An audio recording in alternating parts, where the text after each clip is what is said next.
श्री राम और लक्ष्मण ने भी छुए थे अपने शत्रु के चरण।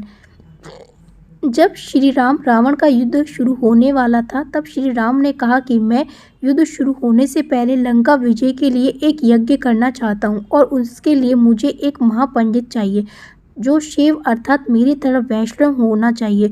जो जामवंत ने कहा, प्रभु, इस युद्ध भूमि में ऐसा महापंडित मिलना असंभव है, किंतु मैं एक ऐसे पंडित को जानता हूँ जो शिव भक्त भी है और आपकी ही तरफ वैष्णव भी, लेकिन वो आपका पुरोहित बनेगा नहीं। तो श्री राम ने उस पंडित का नाम पूछा।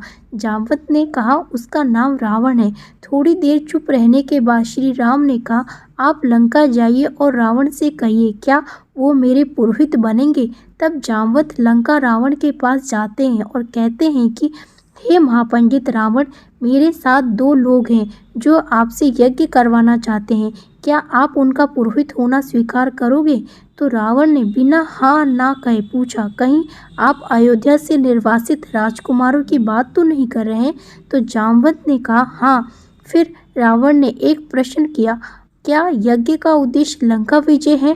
तो जामवंत ने कहा, हाँ। इसके बाद भी आप उनके पुरोहित बनेंगे? तो रावण ने कहा, किसी पंडित के दरवाजे पर कोई यज्ञ करने के लिए आमंत्रित करे तो उसे एक पंडित कैसे अस्वीकार कर सकता है?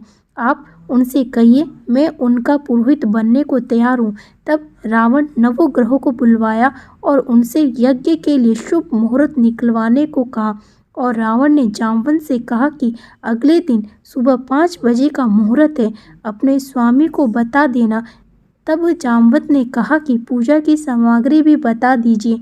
रावण ने जवाब दिया कि हमारे यजमान तो वनवासी हैं, उनके पास पूजा की कुछ सामग्री कम पड़ जाए तो पुरोहित का कर्तव्य है कि पूजा की कुछ सामग्री अपने पास से ले जाए, क्योंकि रावण ये जानता था कि राम विवाहित है और विवाहित पुरुष के बगल में उसकी स्त्री ना बैठे तो पूजा अपूर्ण मानी जाती है और मैं अपूर्ण पूजा नहीं कर सकता।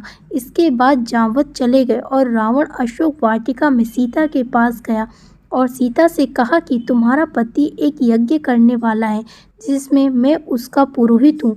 कल मेघनाथ सुबह रथ लेकर आएगा, तुम उस पर बैठ जाना और यज्ञ स्थल पर चली जाना और यज्ञ खत्म होने के बाद वापस लंका चली आना।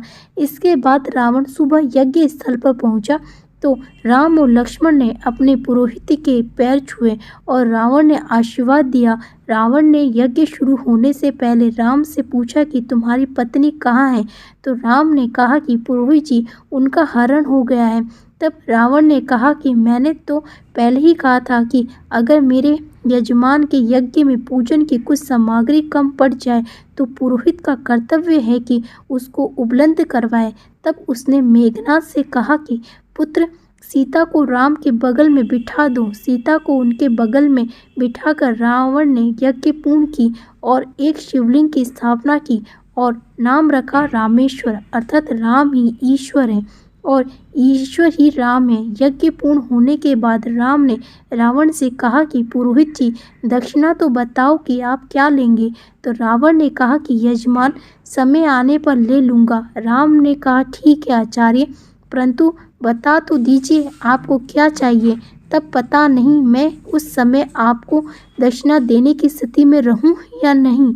तब रावण ने राम से कहा, यजमान, मुझे दक्षिणा में बस यही चाहिए कि जब मेरी मृत्यु हो तब तुम दोनों भाई मेरे सामने हो। ये सुनकर राम की आंखें भर आई और दोनों भाई रावण के पैर छूकर बोले कि ऐसा ही होगा आचार्य। दोस्तों, वीडियो पसंद आए तो चैनल को सब्सक्राइब जरूर करना। धन्यवाद।